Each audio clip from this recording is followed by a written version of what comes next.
So, yun. Hi guys.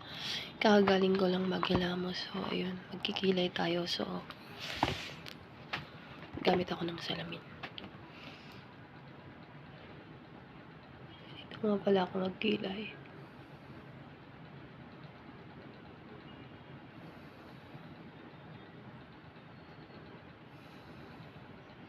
Ayan.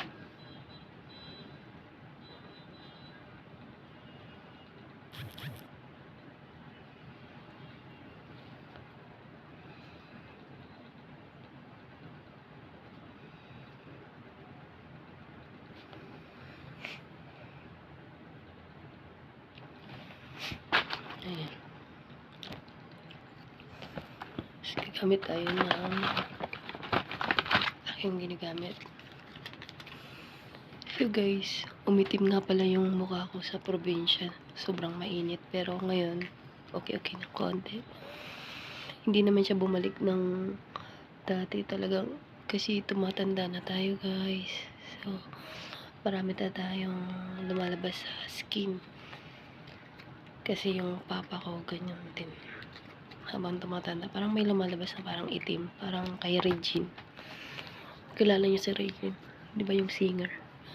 Asawa ni Ogie. Yun, ganyan. Ganyan. Pag tumatanda, parang sakit yata yan sa balat. Hindi na ako naghilamos na pala ako. Kakagaling ko lang sa CR. Tumutulo pa yung buhok ko. Hindi lang kita sa video kasi hindi naman ganing kaganda yung cellphone natin. So, yun. Mura kasing guys. Walang magawa. Kaya, nagbe-video. Ganito talaga pag mga single. Charot. Yun. Ganyan lang tayo guys. Magli-lipstick tayo guys. Parang wala nangyari na. Wala naman talagang nangyari kasi nag-cream lang tayo. So, sinisipon ako. Pasensya na. Sinisipon ako ngayon. Sinisipon ako. Sumakit ang ulo ko bigla. Hindi ko alam kung anong dahilan.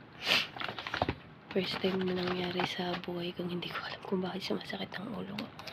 Actually, masakit ang ulo ko. Ito nga pala yung lipstick ko. Na-record to sa TikTok. Ayun. Kita nyo. Klaro natin. Hindi ko hindi makikita. Hindi ko alam. Basta yun. Ganun.